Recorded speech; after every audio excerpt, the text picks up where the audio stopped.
All right, guys.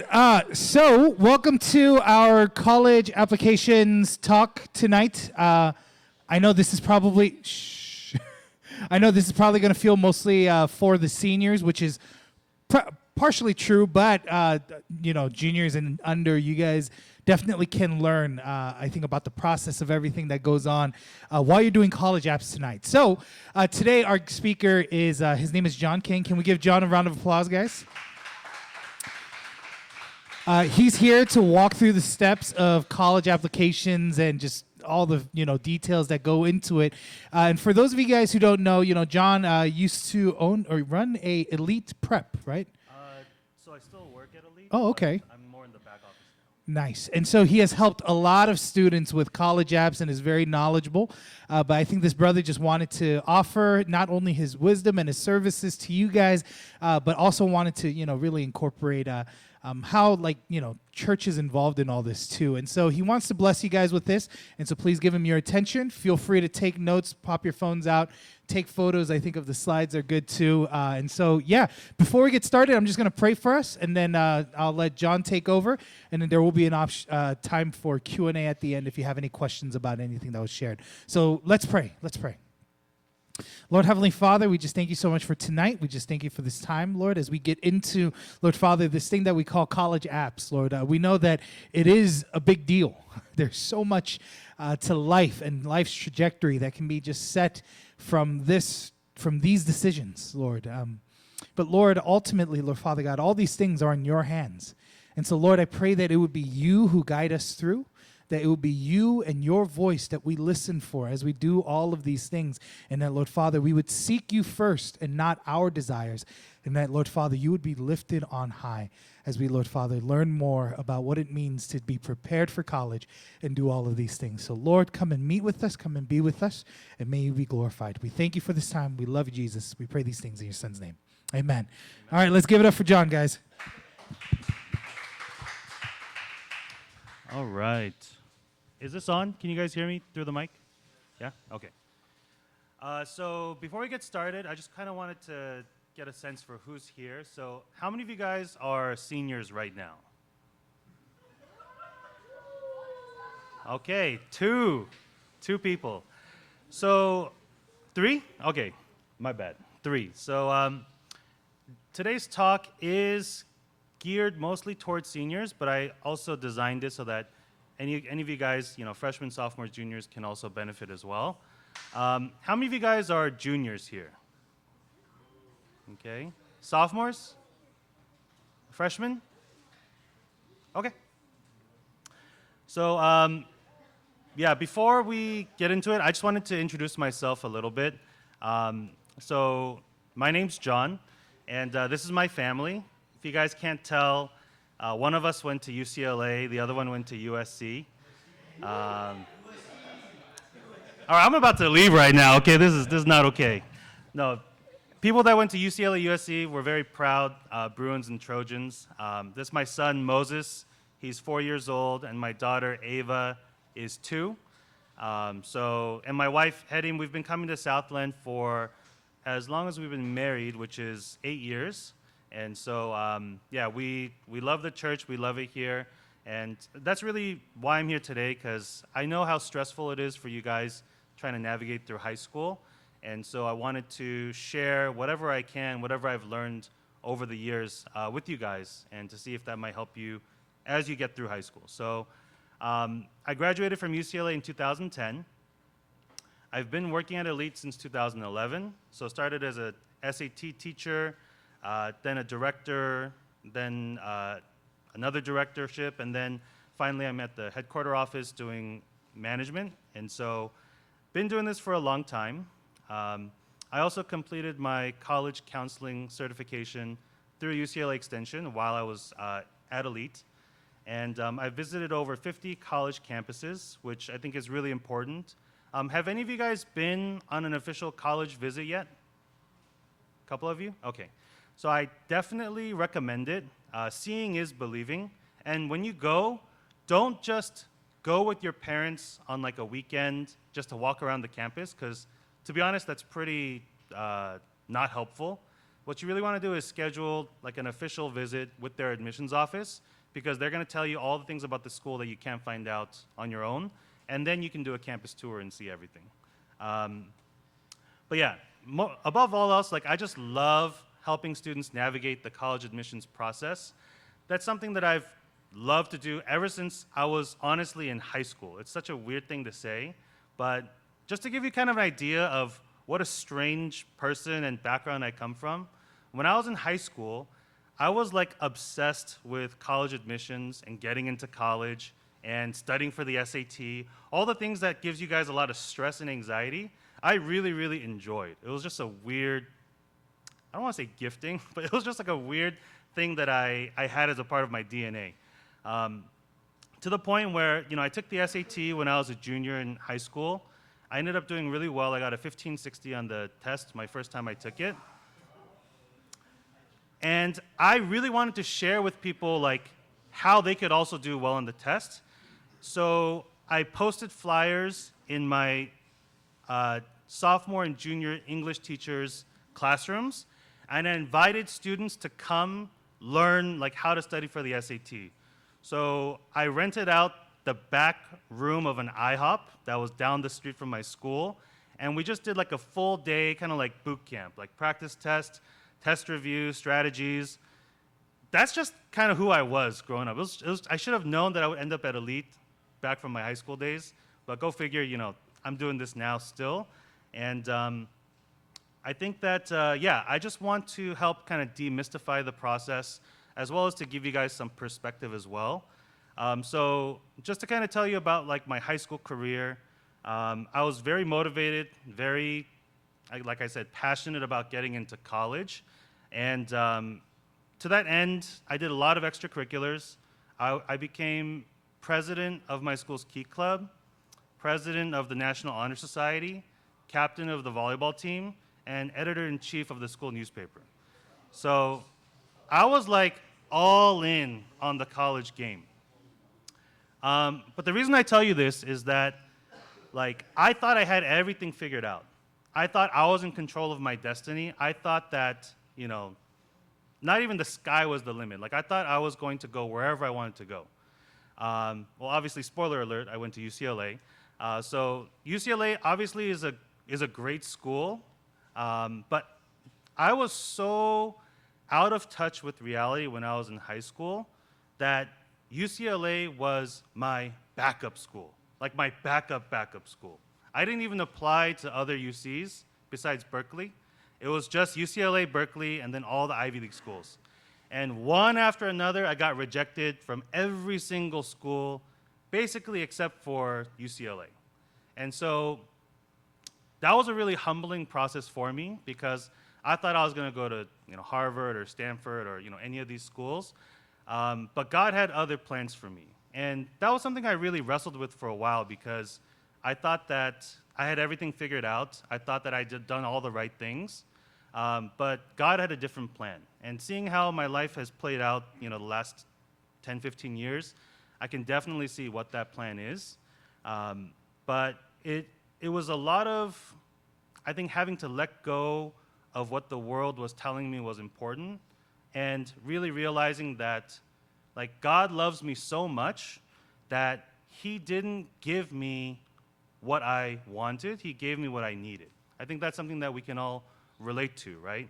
God loves us so much that, sometimes we want something, but that thing is not going to be good for us. And I think that's something I want to challenge you guys as you go through this college admissions process, is to keep perspective, because so many people think that, and I was number one on that list of, if you go to a good school, then the rest of your life is set. Like, you're going to get a good job, you're going to make a lot of money, you're going to meet a great person, you're going to get married, everything's going to be great, right?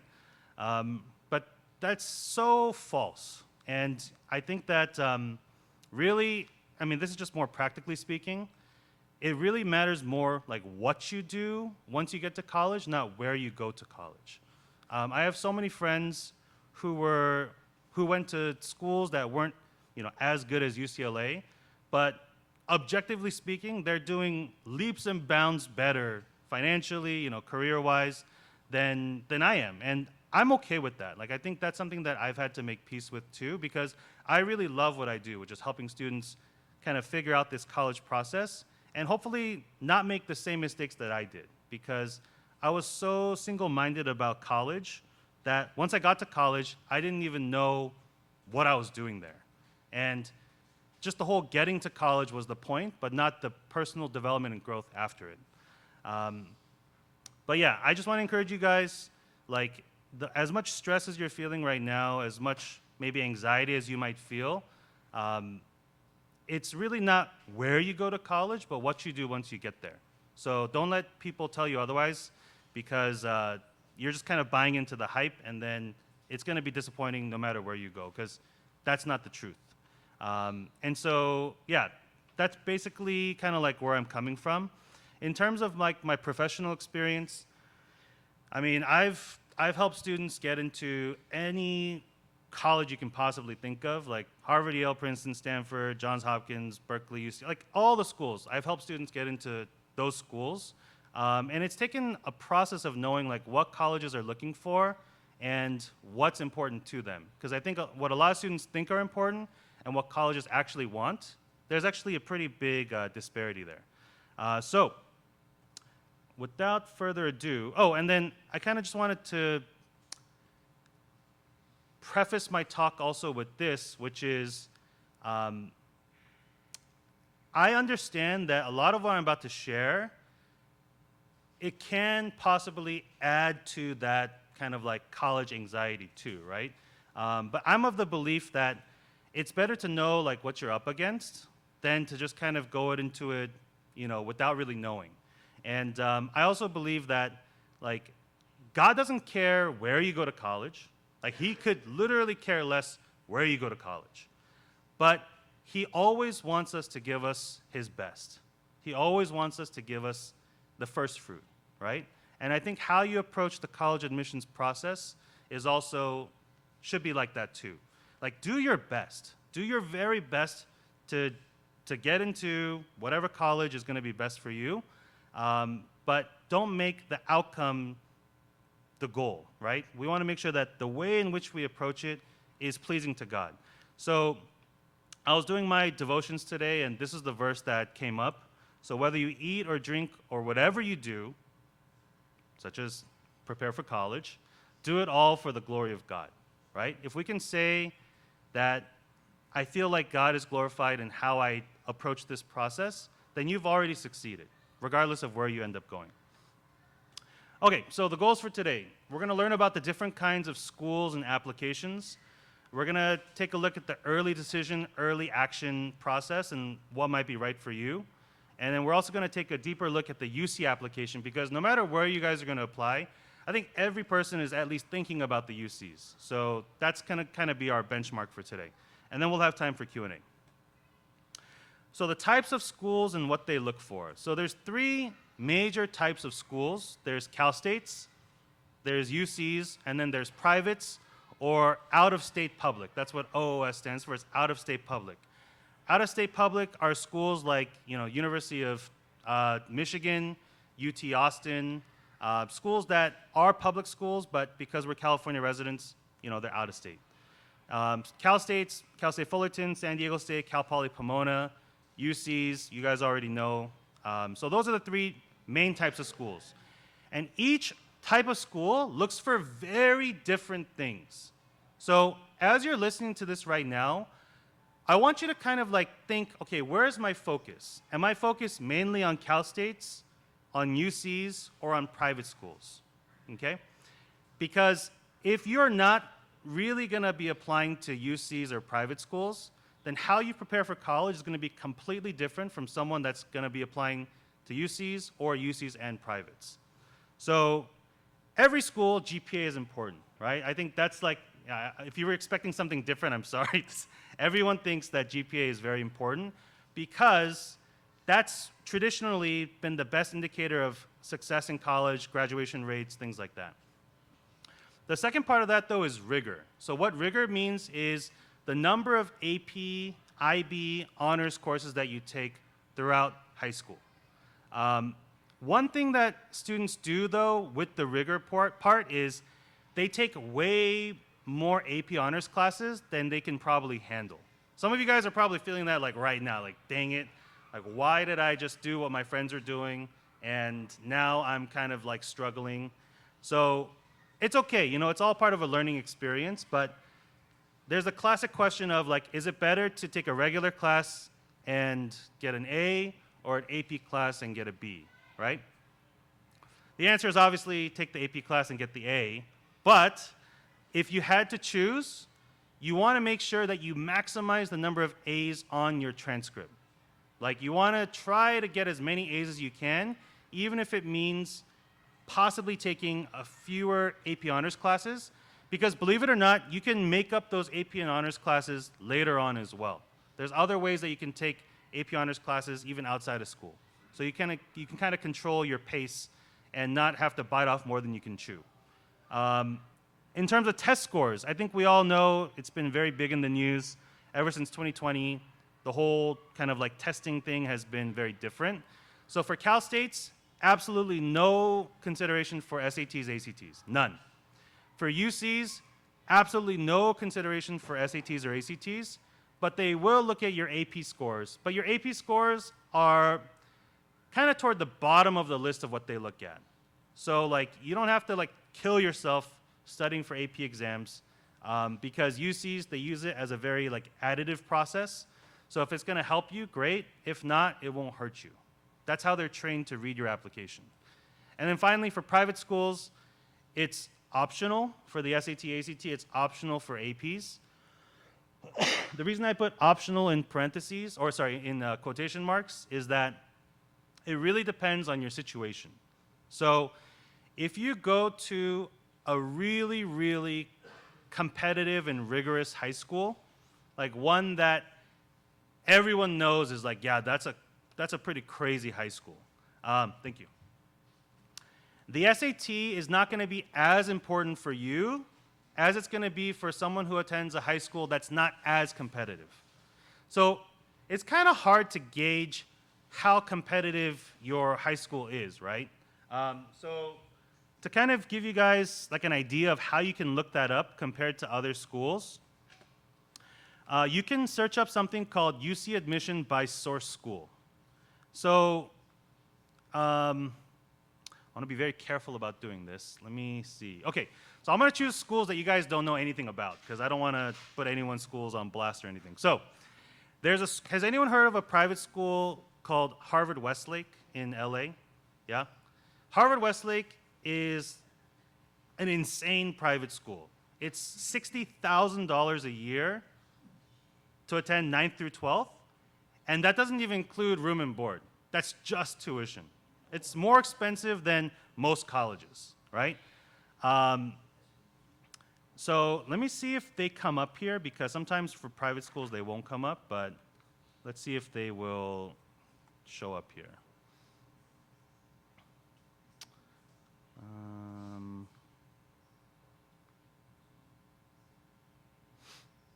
Okay, perfect. So let's take a look at UCLA and how many students got into UCLA or Berkeley from Harvard Westlake. So last year, 151 students applied and 19 students were admitted. Okay? That's roughly double the acceptance rate that UCLA has typically for its regular pool students, right? And then there's another high school.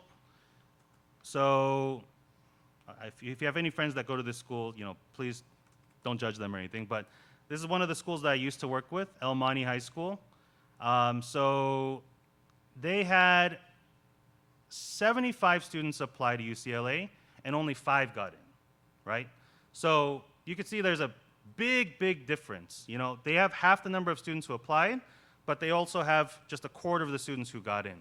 So depending on which high school you go to and how competitive it is, your SAT scores may not be as important. And I'm sorry, I know it's a little confusing because I chose UCLA and UCs don't look at SATs, but the reason I'm showing you guys this site is just because the UCs are very transparent with their data. So you can see like how many students applied, how many students got in. You can choose by year, you can choose by campus. And so it just gives you an idea of how strong that school is. And so if you go to a school that's really strong, SAT scores aren't as important for you because the people who are reading your application, they already know how strong your school is. An A is an A, right? Whereas if you go to a school that's not as strong, then your A might not really reflect how ready you are for college, if that makes sense. So to answer that question, yeah, it depends, right? So the other thing too, though, is let's say that throughout high school you get a few B's, maybe even like a C or two, and you want to kind of like make up for it academically. That's where the SAT or ACT can be your ally as well, because even though you didn't have the best grades, or maybe it was just a tough semester or year, you can in a way make up for it with a strong test score to show colleges that you're academically ready for to handle the workload that they're going to have for you. So think of test scores as just a way to kind of like double check or validate your grades and how ready you are for college. Extracurriculars. Cal State's, no extracurriculars pretty much whatsoever. They do ask you, like how many hours of community service did you do? Did you have any leadership positions? But it's like literally like yes, no questions. It's not like they ask you, well, what position was it? What organization? How many years? They just it's a very simple, straightforward answer. So pretty much it's not really considered. For UCs, it's important, and for private schools, it's very important. So as the colleges get harder to get into, it gets more and more important what kind of extracurriculars you do. And in case you guys were wondering what HYPS is Harvard, Yale, Princeton, Stanford. So that's kind of like, the really, really hard schools to get into. Essays. Cal State's, no essays. UC's, there are essays, and they're kind of important. For private schools, there are essays, and they are very important. Okay? Rec letters. Cal State's, no. UC's, no, with one exception. If you apply to Berkeley and you're kind of someone that they need more information on, then they may ask you to submit a rec letter. So it's an option, but not everyone gets that. So it's pretty much no. And then private schools and out-of-state public, very important. Cost per year. I know these numbers probably don't really mean much to you guys right now, and it's really a family decision. But Cal State's can be anywhere from $17,000 to $28,000 a year. UC's 20 to 40. Private schools 60 to 85 per year. Okay. And of course, everyone's financial aid situation is different. One thing I would really encourage you guys to do is start having that discussion with your parents about, the financial aspect of applying for college. Because if you can't afford private schools, which very few people can, then you really shouldn't be focusing your high school preparation toward that private school path. Because what's the point of getting in if you can't go? And what's the point of getting in if you're going to incur $250,000 of debt just to get out of undergrad? When these days, pretty much everyone goes to either grad school or even, like medical school, dental school, whatever, like post-bac. It's just not worth it to have $250,000 of debt coming out of undergrad. It's just not worth it, in my opinion. However, a lot of colleges do have pretty decent financial aid. So just last weekend, I was in Houston for a big convention for admissions officers and high school counselors. And so we got to visit Rice University. Has anyone heard of Rice University? Okay. Some students are like, wow, there's a university called Rice? Like, that's so lame. Rice is actually an excellent school. They're always in the top 20 in terms of rankings. This year, they're number 15. And Rice has this thing called the middle class scholarship, which is if your parents make $200,000 or less, they automatically give you a 50% scholarship if you get into their school. So the cost of attending Rice becomes the same as attending UC's just because of that middle class scholarship. And UC's, it's kind of tricky because if you're in the middle class, you pretty much don't get any money. You're kind of like, you're kind of in that no man's land. So don't rule out private schools until you have that financial aid conversation with your parents. And there's another thing that you guys can look at, which is, it's called an EFC. Let's see if I can, why don't you guys name like a private school that you're kind of interested in? We can kind of make it more open-ended. So anyone just name a school. Okay. So you guys can look up any college name, and they have, every college in the US by law needs to have a cost calculator. So you pretty much use this net price calculator, and once you have to sometimes create an account and fill out all this info, but they're gonna ask for your parents' tax returns, assets, retirement funds. There's a lot of like detailed information that they're gonna ask for. But once you enter that, they'll give you a pretty accurate estimate of how much money you can expect to get from them versus how much that you're gonna have to pay. So I definitely recommend that you guys get familiar with this tool, NPC, Net Price Calculator, to figure out like how much college will actually cost, okay? So everyone can access this, it's all online. So I think that's something that, you should be aware of. All right. Cal State apps. I'm going to go through this pretty quickly. Due November 30th. There's 23 campuses. It's very straightforward. If you just sit down, you can finish your Cal State application in under 3 hours. Like, no joke. The whole thing. No matter how many schools you apply to, you can finish everything in maybe like 2 hours if you're quick with computers. There's no essays. There's no activities list, except for the things I told you about. There's no rec letters. Decisions are basically GPA, course rigor. If you're applying for a STEM major, they're going to see how did you do in your math classes? How did you do in your science classes? Your proximity to campus, that's also important to them. So, I mean, it's not important, but it helps if you live close to the Cal State that you're applying to. So that's pretty much for you guys. It's probably going to be like Fullerton, maybe Dominguez Hills, maybe Pomona. Just depends where you're coming from. And then also like socioeconomic factors and major. UC apps, also due November 30th. There's 9 campuses. You're going to have to do 4 essays. So PIQ stands for Personal Insight Questions. They're 350-word essays, but how you write those is very different. So for you seniors, when we get to that point, make sure you guys pay attention. There's an extensive, and I mean extensive, activities section. UC's, about 4 years ago, they changed the activities portion of the application, and I still hold a grudge against them to this day because it's like doing 10 extra essays, it feels like, just because of how much space they give to allow you to explain your activities. But you can list up to 20. If you're counting in your head like, man, I only have like 2 or 3 things, that's okay. Don't freak out. You don't have to go out and start doing a bunch of stuff because, and I'll talk about the activities in a bit too, a lot of things can count as activities that you don't realize. For example, being here right now, being a part of Lighthouse, that counts as an extracurricular activity. And I'm not saying come to Lighthouse so you can go to college. That is not the message I want you guys to walk away from tonight. But come to Lighthouse anyway. Yeah, so it's something that definitely counts because you guys are building community here. You're coming to learn. You're coming to grow together. So that all counts.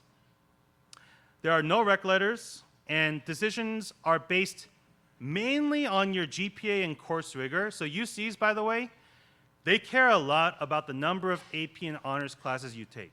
It's very, very important to them because they want to know, like, are you ready for the academic challenges that you'll face in college? And so, yeah, it is a bit of a, you have to know what your targets are. And if you guys are curious about that, I can go into that in more detail. But yeah, they care about the number of AP honors you take. One tool that I want to show you guys real quick is, this is another thing you guys can Google. It's called UC Doorways. Okay, UC Doorways. This list tells you, for your specific high school, which classes are actually honors classes and which ones are not. Okay? So what's a high school that some of you guys go to? What's like a common high school here? Cerritos? Sunny Hills? Oh, okay. So Sunny Hills High School. Fullerton, California. Click on the course list. It separates it by A through G. So A is history, B is English, C is math, so on and so forth.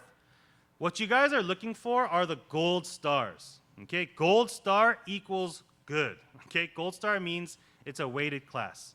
And the reason I mention this is sometimes you guys are going to be taking honors classes that aren't really honors classes. And it's kind of frustrating, right? Because when we look at English, you're like English 1 honors, English 2 honors, like man, like those classes killed me. Sorry, it doesn't count as an AP honors, right? It's just the ones that have gold stars next to them. Same thing with math. Algebra 2 honors, geometry honors, those honors don't count. I hear a collective sigh in the audience right now. So the reason I'm showing you guys this is that you might look at your transcript and think, man, I have so many honors, like I'm set. But you have to know the rules that you're being kind of assessed on. So find your high school, look at this list, and you guys can see which ones are honors and which ones are not. One thing I want to say, though, is, I wouldn't say only take an honors class just because it has an AP honors weighting. A lot of times those honors classes put you on the track to be in the next class, which actually does count. So for example, let's say that you were to take, Algebra 2 honors. It doesn't count as an honors class. However, a lot of times if you want to get into pre-calc honors, you have to be in Algebra 2 honors, right? So that's something to keep in mind. All right, going back to this. So UCs, numbers are really, really important. Numbers are really, really important. So I wish I could show you guys what the UC readers see when they are reviewing your application, but the most important thing to keep in mind is that you're not being compared to students at the school down the street. You're not being compared to the Harvard Westlake kids. You're being compared primarily against the students at your school, as well as the last 3 years of students that applied to that college from your school. So when they look at how many honors and APs classes you took, there's going to be a certain number, right? There's going to be a certain number, and that number, they actually don't even see that exact number. They see your percentile. So what that means is, let's say that freshman year, you took some honors classes, but they don't count, right? Like English 1 honors, geometry honors, history honors, like those didn't count. Unfortunate, right? Sophomore year, you took, like, let's say AP chemistry or AP biology. That would count as 2 semesters of AP honors credit. And maybe you also took honors, let's say you took honors like Chinese 3 or honors Korean 3, and those classes do count a lot of times. So if you have 4 semesters of AP honors credit, the colleges will translate that into a percentile. That puts you in the 70th percentile. That puts you in the 90th percentile at your school. So the percentile is what you really want to kind of pay attention to. AP honors count is important for UCs. Private schools, this is where it gets not so fun. So there's the Common App, there's the Coalition App, and then there's college-specific applications. I'll go over those briefly in the next slide. There are early options, so you can apply early. You have to write 1 essay plus all these other school supplements. Rec letters are allowed / highly recommended. You're going to have 10 activities and 5 honors and awards, and decisions are based on everything. Everything's important when you get to the private schools, okay? So let's talk briefly about early applications. Just a show of hands, how many of you guys have heard of early action or early decision?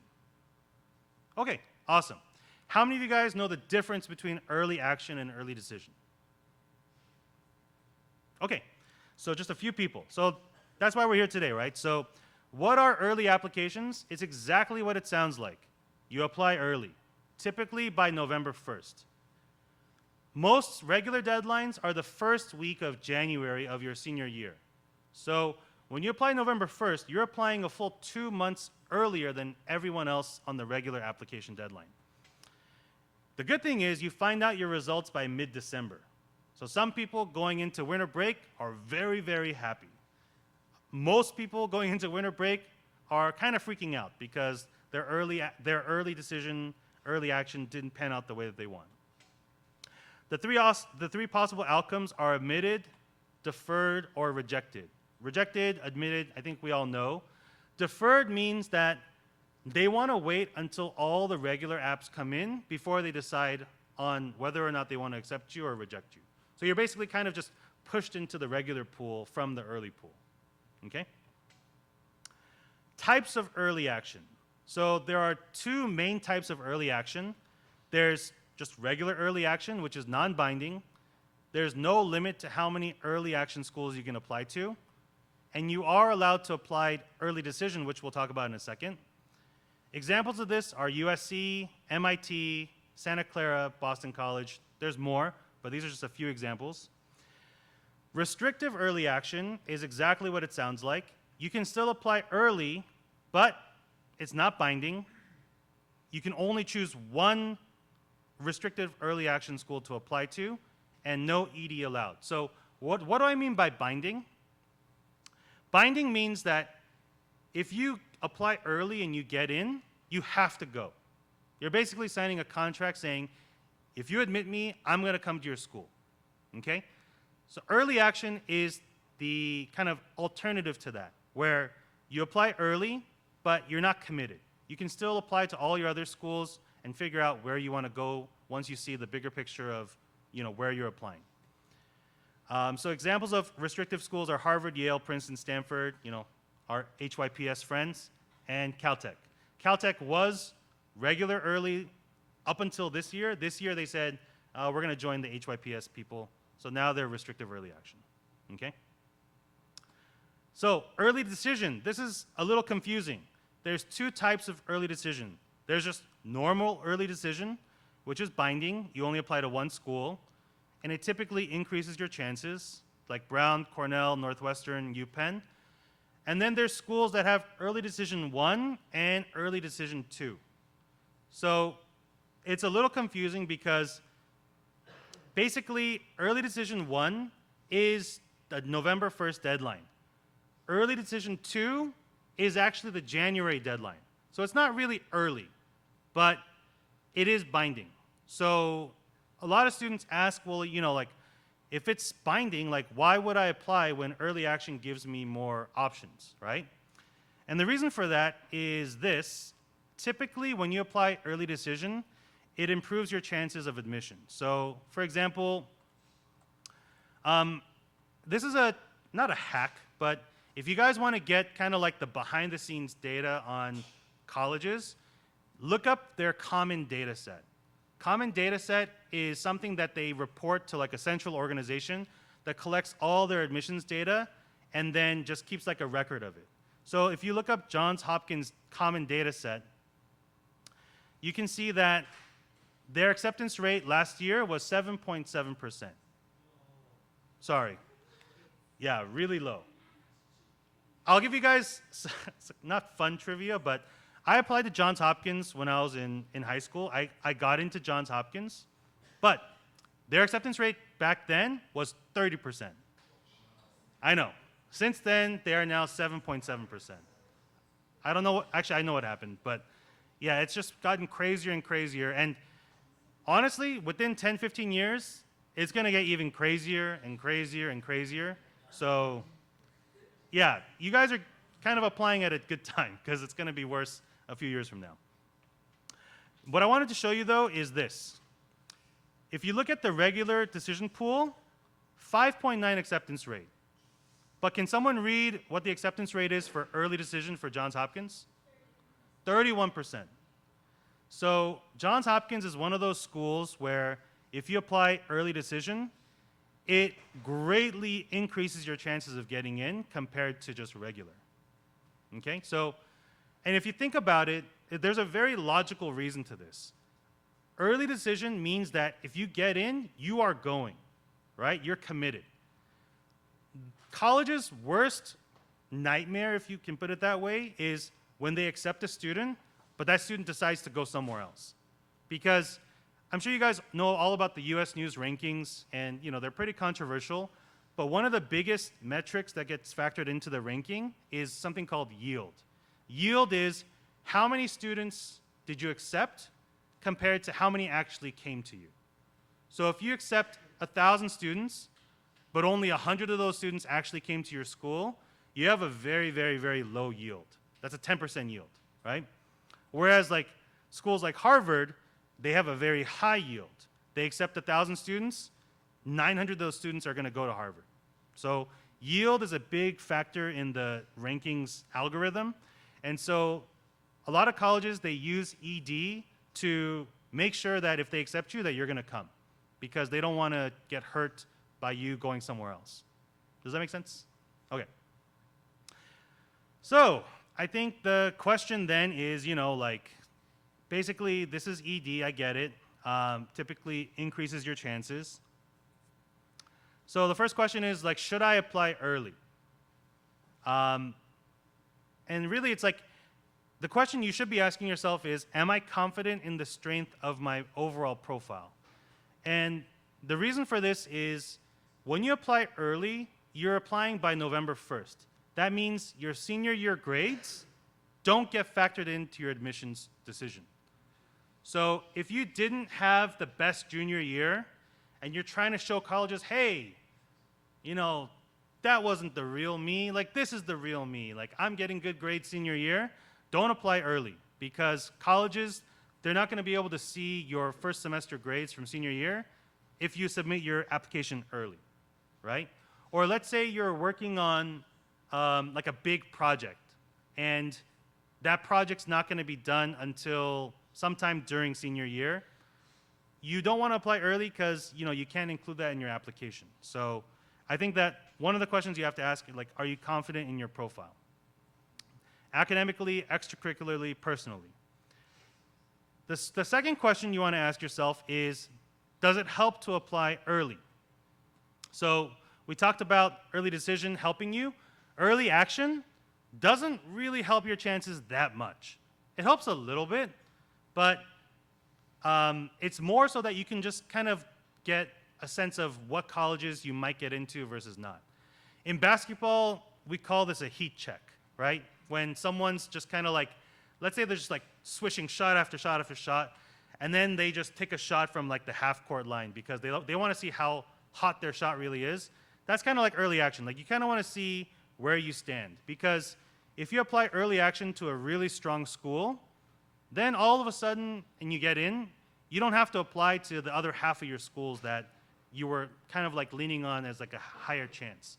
But if you don't get into your early action school, then all of a sudden you got to start coming up with backup plans, because you don't want to just apply top heavy and not have any other options. Now, early decision increases your chances typically. However, there are several important questions you need to ask yourself before you apply ED. Number one is financial aid. If your family doesn't really need financial aid and your parents don't really care about it, then I'd say early decision becomes a more viable option. But if you know that you're going to need financial aid, do not apply early decision, because they can accept you and give you zero financial aid. But you have to go because you committed to going. There are ways around that, like if you have extenuating circumstances, like one of your parents lost a job, there's medical expenses that came up that weren't applicable when you applied, yada yada, but typically, you don't want to apply ED unless you can afford to, literally. Also, you got to make sure this is one of your top choices. So this is where it gets tricky, because I have students who want to apply early decision, but they also want to see how the UCs turn out. But the fact is, if you apply early decision, you have to withdraw all your other applications once you get in. So you don't even get to see what other options you have, because once you find out mid-December, it's over. Your application's done. And also, you want to make sure you visit the school. Every year I have students apply to Cornell early decision without visiting, and then they actually go to Cornell and they're like, I hate the snow. I hate the humidity. Like, I want to come back to California ASAP. And some of them actually transfer from Cornell to California schools after freshman, sophomore year because they didn't realize, how much weather can play a factor. So you want to make sure you visit the school and you know what you're getting into before you apply ED. All right, so let's talk about the UC app. So there are 9 UC campuses: Berkeley, Davis, Irvine, LA, Merced, Riverside, San Diego, Santa Barbara, Santa Cruz. There is also a UC San Francisco, but that's a medical school. So you guys cannot apply for UCSF as high school students.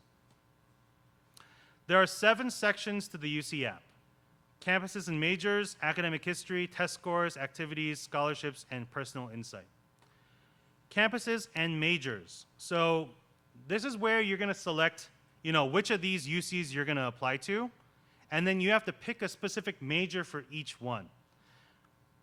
There are certain things about each college that work differently. So for example, Berkeley, if you want to apply computer science, they have a computer science major in their engineering school, but they also have a computer science major in their letters and science school. One's a BA, one's a BS. To be completely honest, when you guys apply for jobs, most employers do not care whether you have a BA or a BS. It's all about what did you learn, what can you do, right? So don't get fixated on like BA versus BS if they offer both, because it really is about like, what did you learn? For UC Davis, they do allow you to pick an alternate major, but they don't consider it. It's kind of stupid. So they tell you like, what's your first choice major, what's your second choice major, but then they don't even look at your second choice major because they have enough students to fill up their class based on the first choice. So don't stress about your second choice major at UC Davis because it doesn't matter. Same thing with Berkeley. Berkeley just added a second major this year, but when I went to the college fair and I talked to the admissions officers, they're like, yeah, we're not sure if we're going to look at it yet. So they added it, but they might not really use it. UC Irvine. The secret about UC Irvine is that they're one of the few UCs that have a very strong undeclared major culture. So what that means is if you apply undeclared, they save a certain number of seats in the highly impacted majors like business, data science, computer science, engineering for those undeclared students. So let's say you apply to UC Irvine and you wanted to be like an engineer. But then like you thought engineering was too hard, so you apply as like a math or a physics major instead. It's going to be harder for you to move from math or physics into engineering than someone who's undeclared and they switch to engineering, because UC Irvine is saving seats in the engineering major for those undeclared students. They get first priority. So UC Irvine undeclared is a great option. Also, if you want to get into CS, but you're not really confident in your academics right now because it is harder to get into CS, then you can just go as whatever major, and your first week there, meet with an academic advisor and apply for the CS minor. Then you're going to have access to all the CS undergrad classes or a lower division classes, which is going to put you on track to be a CS major. So that's kind of like a backdoor to the CS engineering major at Irvine. UCLA, second majors are also not considered. UCLA had 110,000 applications last year. They do not have time to look at second majors. A lot of times they don't even look at your first major because they have just so many students, right? I'm just kidding. They look at your first major, but it's really hard to get in. One way that you can get to UCLA without having to go through all this craziness is the TAP program, which is basically you go to community college, you meet certain criteria, and you're now have a much higher chance of getting into UCLA than other people. So if you look at UCLA TAP, the Transfer Alliance program, they tell you exactly how it works, what majors you can do it for. and also like which colleges they have agreements with. Because it's not every community college that has the transfer alliance. It's only certain ones. So you want to make sure that you're going to one that has that agreement with UCLA. And so it's a lot easier to get in. Like I think if you apply as a high school student, it's now like a 10% chance to get into UCLA. But the transfer alliance program, I think it's about like 35%. So it's a lot easier. Yeah.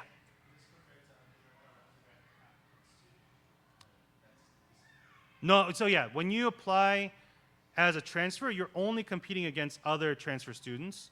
So your admission rate is going to be like the chances are around like 35%, whereas high school students it's 10%. Yeah. When did they start this? It's been around for a while. I don't know if like when we were in school if it was around, but yeah. Yeah.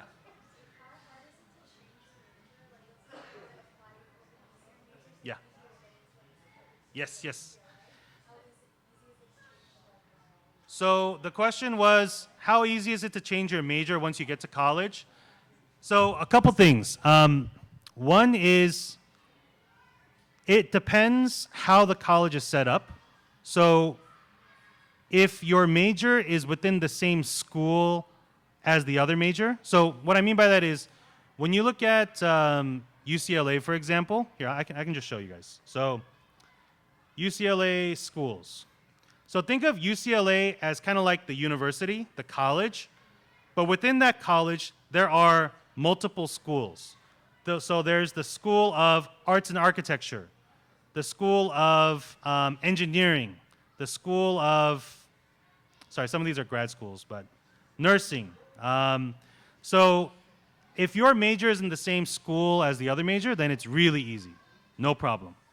But there are certain majors like engineering, computer science, that are known to be hard to switch into. Like what major are you thinking about? Oh, no, that's okay. Yeah.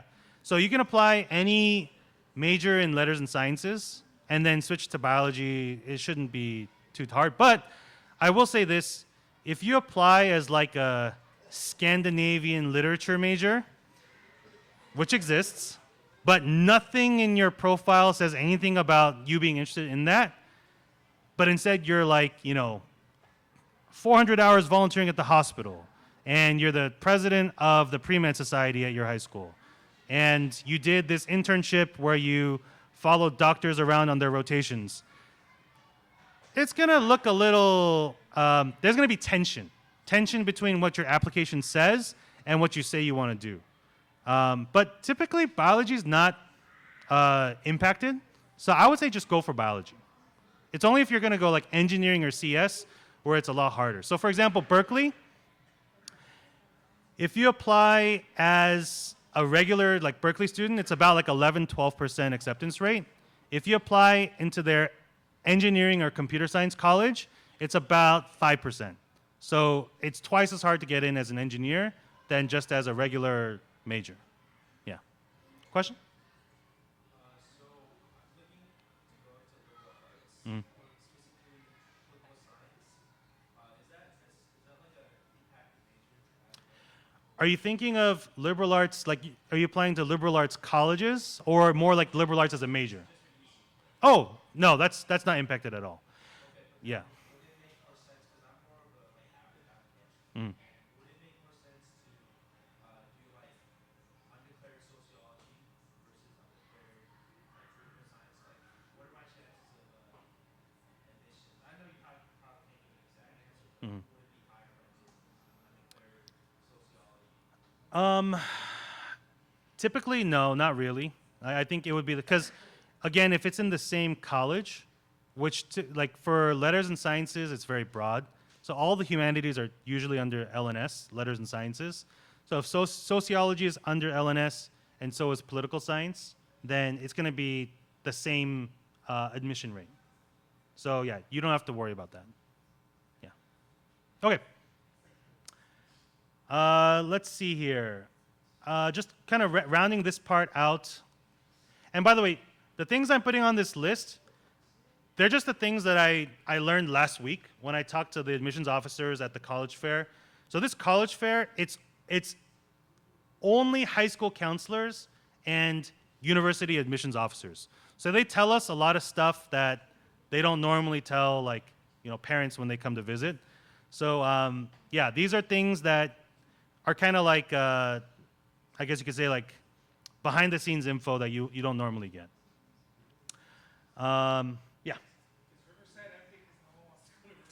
Oh my gosh, I left that. No. That's.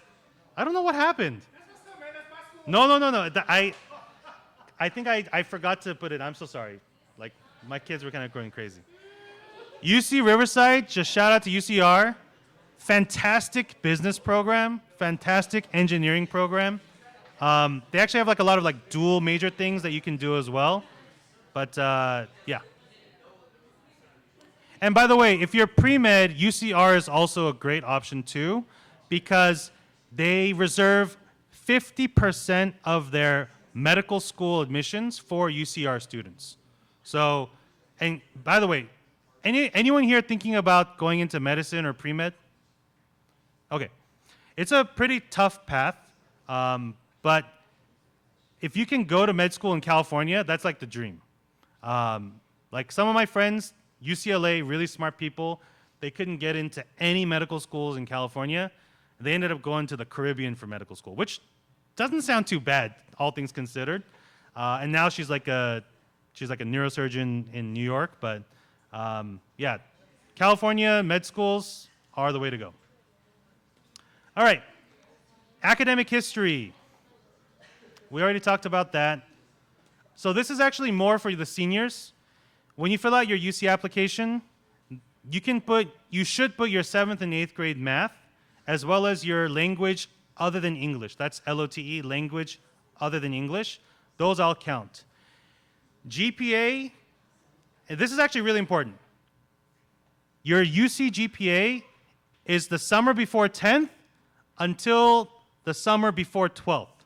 So if you bombed freshman year, all hope is not lost, because that will not count toward your GPA. On the other hand, if you got straight A's freshman year, but you bombed sophomore year, all hope is still not lost, because you can still take classes this summer, and it's going to count toward your UC GPA. So, and by the way, let me show you guys something real quick. What's a popular community college that you guys go to? IVC? Okay. So, Irvine Valley College. So, we're back on the UC Doorways website. If you look up Irvine Valley, every single class that they offer, sorry, they haven't updated since 2013. But by the way, every class is gold star. Gold star, gold star. You get a star, you get a star, right? It's because it's a college, right? So community college classes are exact same weighting as your AP honors classes you take at school. So if you're looking to kind of like make up your GPA a little bit, it would not hurt to take a community college class, the summer, like during the summer, basically. Yeah.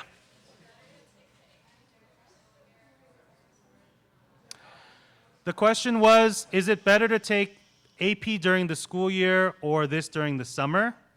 It's a little tricky, but basically, if you're applying to, I'll just be like frank with you guys. If you're applying to like UCLA or Berkeley, those are the most competitive UCs, around.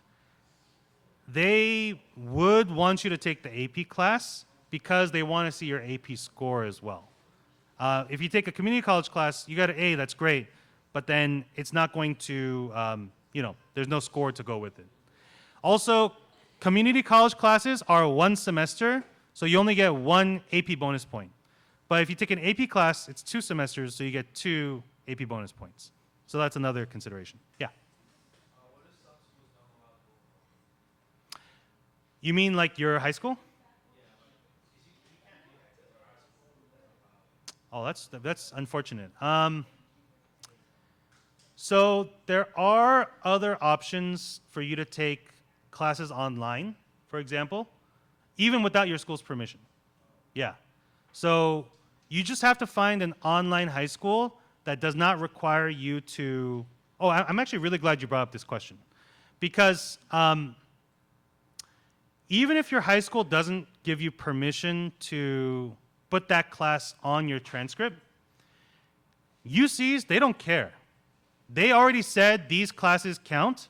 So when you apply to college, you send them your high school transcript and you also send them your community college transcript.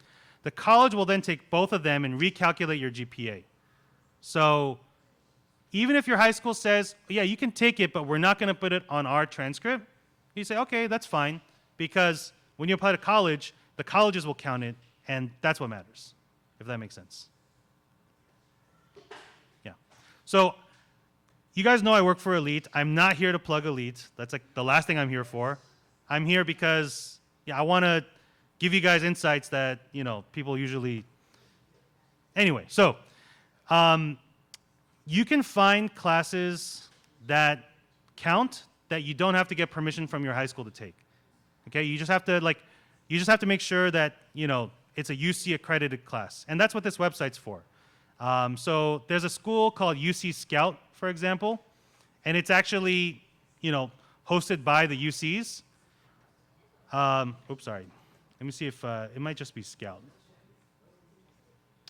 So Scout, so yeah, all their classes, are UC approved. So, all right, let's get back to this because I think there's a little more we have to get through. All right. Grade trends matter. So if you didn't do so well sophomore year, but you made up for it in junior year, colleges really, really like to see that because they want to see how you respond to adversity. Like you had adversity, you learned from it, you overcame it. Same thing goes from first semester to second semester, right? If you're getting like a B or a C first semester right now, and you're like, man, even if I try my hardest, I can't get it up to an A, don't stress. Like try your best, but just make sure you make up for it second semester because they do look at that and they want to see that you improved. All right. Test scores. So these are the various test scores that you could take. So subject tests are discontinued. Don't worry about them. AP exams, if you get a 3 or better, report it. IB exams, 4 or better, report it. SAT, ACT, not considered at all for UCs. However, UCs still allow you to list national merit as one of your awards on the activity section. So that's kind of a way to show your test scores without them asking for it. Activities and awards, these are the different categories that you're going to fill out. You're allowed 20 of them. This is really important, by the way. So of all the things that I love helping students with, helping them maximize their extracurriculars is my absolute favorite.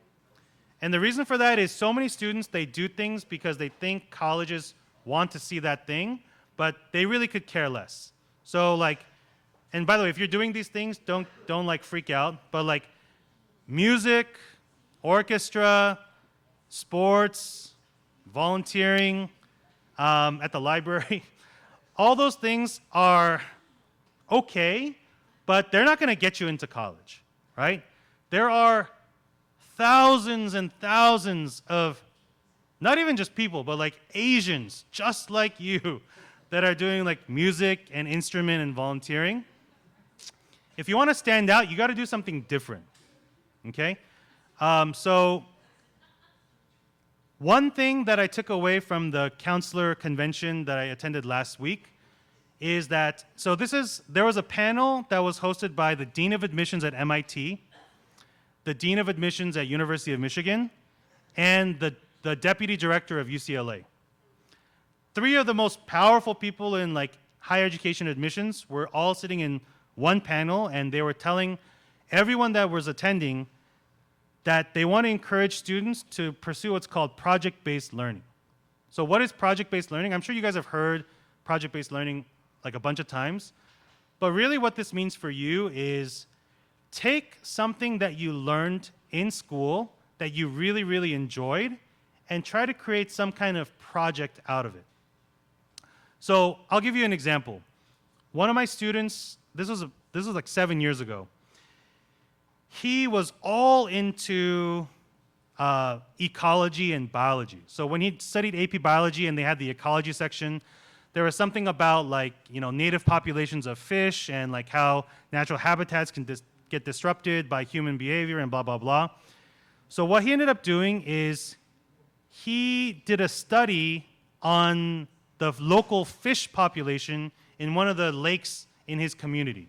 So you like Carbon Canyon or like Clark, they have those lakes. So he did a study of like the fish populations in those lakes. And when he found out that, the population was like going down like every year, he did this thing where he rented like a canoe or some kind of like boat, and he dropped cinder blocks like all around the lake to create like artificial habitats for like smaller fish so that they can, not get eaten up by all the other fish and then hopefully start to like replenish that population.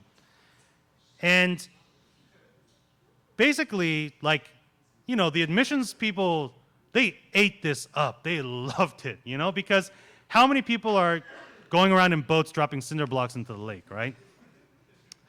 And the thing is, though, like, this was not something that he did just to get into college, but because he truly was passionate about this thing, right? Another thing, and I can actually just show you. This is a student I worked with a few years ago. She was very passionate about like certain political issues, basically like undocumented students and their parents being deported and parents being separated from their children, yada yada. So she was also like a very talented artist. She wrote and illustrated her own children's book called Hannah and Arnie. She raised $3,600 for this book, but even more than the amount that she raised was the process behind it.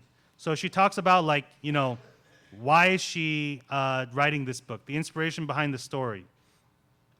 We had a storyboard of like, kind of like what her idea was versus like how it actually turned out. And then like what the actual like text was for the book.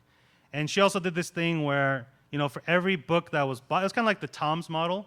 Like every book that was bought, she donated one to like a local, or so to a public library like across the US. And believe it or not, she did this whole thing the summer before her senior year. So right in time for college apps, right? But this was like her main thing. She put hours and hours and hours into this project. Like definitely upwards of like 50 to 60 hours writing this book, creating it, running the Kickstarter campaign, which is like a crowdfunding website. But what I love about this is that, before that summer, she was gonna just volunteer at the library 4 hours a day. That was her plan. And I was like, Nancy, like, why are you volunteering at the library? She's like, oh, because, don't colleges want to see community service hours? Yes and no. Like, they don't really care exactly, like, again, like how many hours you get, but what was the quality and the reason behind those hours? What was your reason for doing what you do? And so when she made this book, she was able to talk about it extensively in her essay, in her interview, and she ended up getting into schools that were way outside of what I thought she was going to get into. I think because colleges really saw how genuine she was and how she had done project-based learning. Take something that she cares about and create something tangible with it. I can show you like tons of examples like this, but basically I just want you guys to get an idea of like, don't feel limited by what people do around you. Think outside the box, because otherwise you're gonna look like everyone else that's applying to the same schools that you are.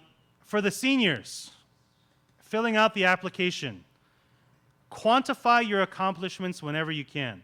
So what that means is, let's say that you won third place in some kind of like competition.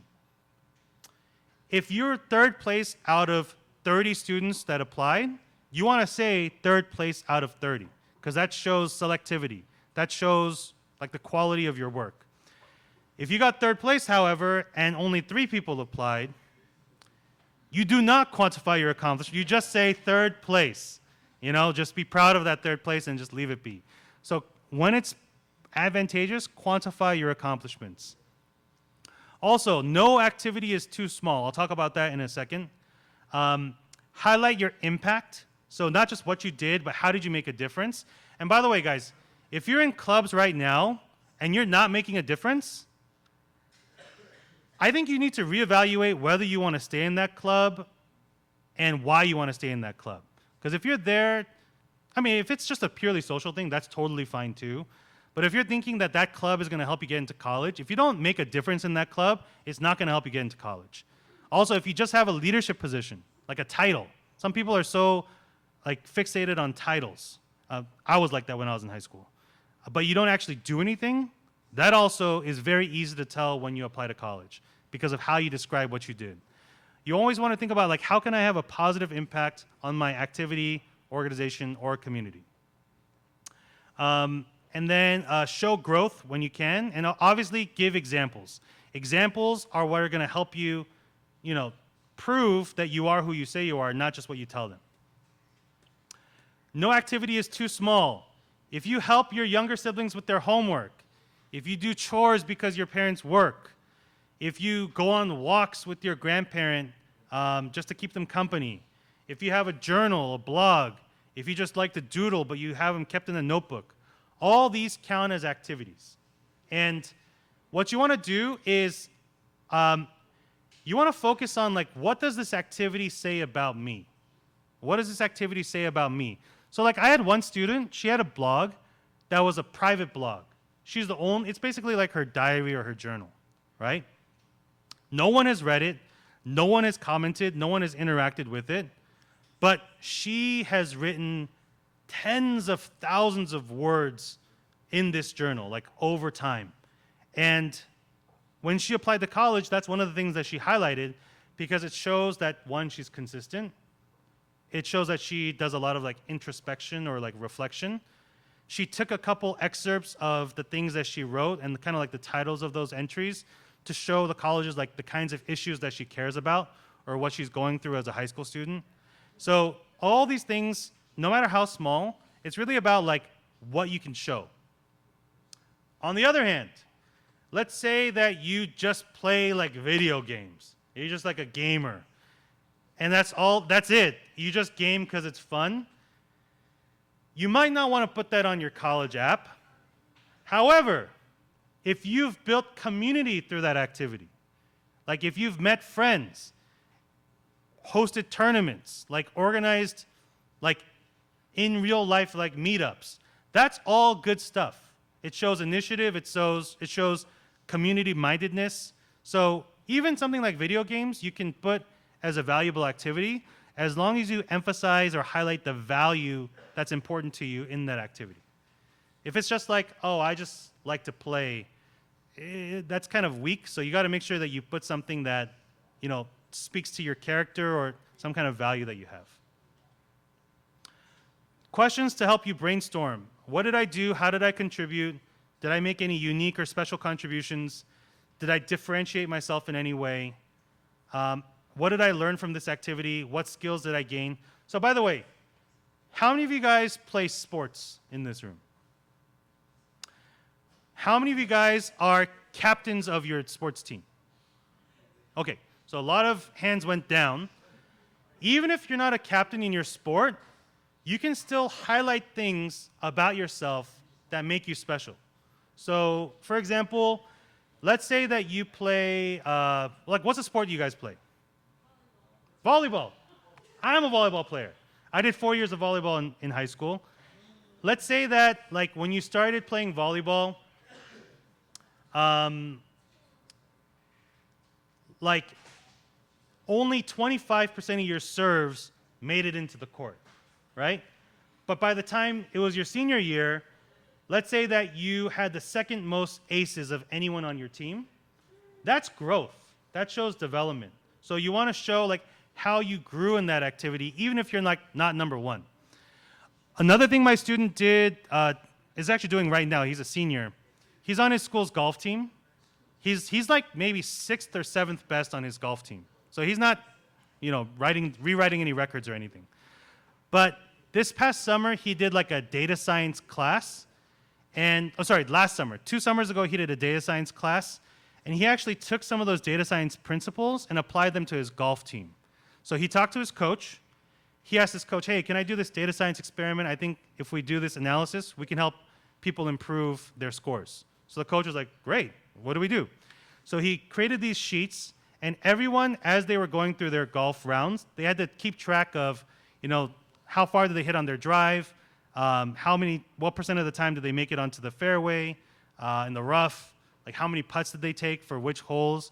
He entered all that information into his data science processor. Like it's something that he learned 2 summers ago. And through that analysis, he was able to share with his coach things that the coach didn't even realize. And the coach was so impressed with that project that he's now making all his teams do it. Varsity, JV, freshmen, boys and girls. That rec letter is going to be awesome. Like that's the kind of rec letter that even if he's the 7th best person on the team, for colleges, that's the kid that they want. You're not going to college to be, well, some of you might be, but you're not going to college to play golf, right? But he's applying to be a data science major, and that's what shows the kind of initiative, hands-on application that they're looking for. Project-based learning, right? All right, so that's the activities and awards. So this is kind of like a before and after, right? So this is, I had to change the names, but basically a student was talking about they like to cook before, right? So they say, I like to cook whenever I have time. I started cooking in 9th grade, but didn't pick it up again until senior year as a way to relieve stress. My friends say I'm really good, and my family always enjoys it when I cook for them, right? This is literally what one of my students wrote for their activity. It's not terrible, but it could also be made better, right? So what we ended up writing is, since reading Salt, Fat, Acid, Heat, a food textbook, I've made 20 plus recipes, Caesar dressing, Ligurian focaccia, and spinach garlic yogurt, which is better than it sounds. I love teaching friends and family about food science, how heat breaks down cellular walls, and started an Instagram account. I put in a fake one. I don't know if that's real. It's probably real, but it's not a real thing. So to document my journey in cooking, right? So looking at the left side versus the right side, what are some things that you guys noticed that the student improved on? You guys can just, shout it out. Word choice, great. Specifics, right? Definitely more interesting. What else? You get a sense for the students, a little bit of their personality, right? Some people think that on the college app, you have to be so serious and so professional. Like, my favorite thing is when students, they refuse to use contractions in their essay. So they say I have instead of I've, or I am instead of I'm. They think oh, it's college essay, I can't use any, abbreviations, contractions, but sometimes when you do that, you end up just sounding robotic, right? So you want to make sure that your personality comes through. So when she says spinach garlic yogurt, which is better than it sounds, exclamation mark, I'm not saying put emojis in your college app. Don't do that. It's not supported, first of all, but it's more let your personality come through. Let your personality come through. Don't be afraid to be yourself. That's really important. They know it's 17, 18-year-olds applying to college. They're not expecting third-year law students to be writing these things. Yeah. Oh, okay.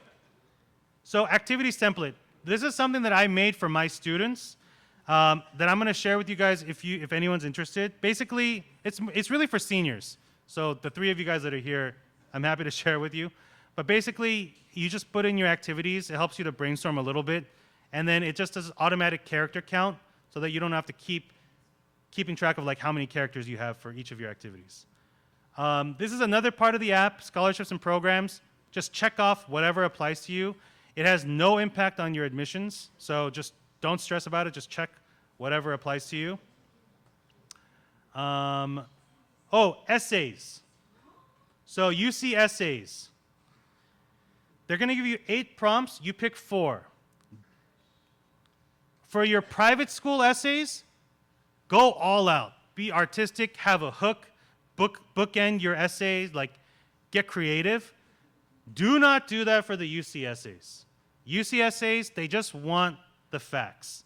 They want it as if like you're in front of them and you're answering a question. That's how you should write your essay. Don't overthink the UC essay is what I'm trying to say. Also, don't repeat topics. So if you talk about tennis in your most meaningful activity essay, don't also talk about it in your leadership essay and your overcoming adversity essay. Like one topic, one essay. Don't repeat.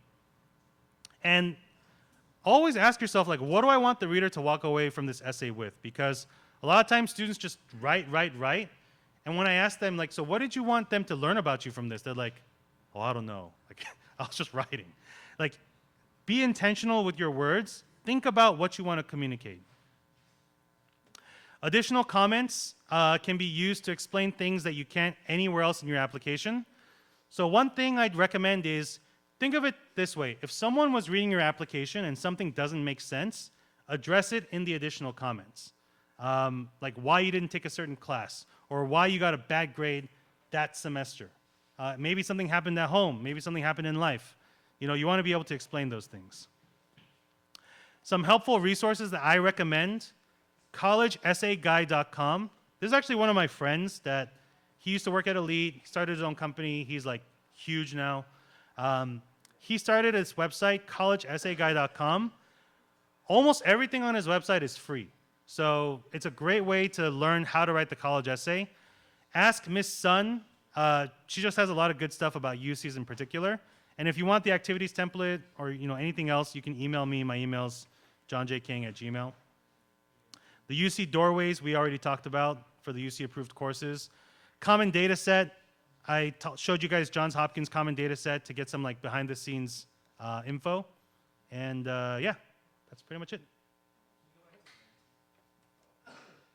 Which one? Oh, this is, we don't have time for this right now. This is like the Q&A, but we kind of did Q&A during the process, so. All right, let's give John a round of applause.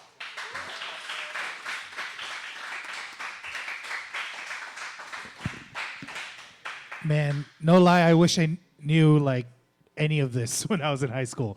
I hope that was helpful for you guys. John, if you got time for questions after for the kids, for sure. I'm sure if you guys have any questions and things that you guys want to ask.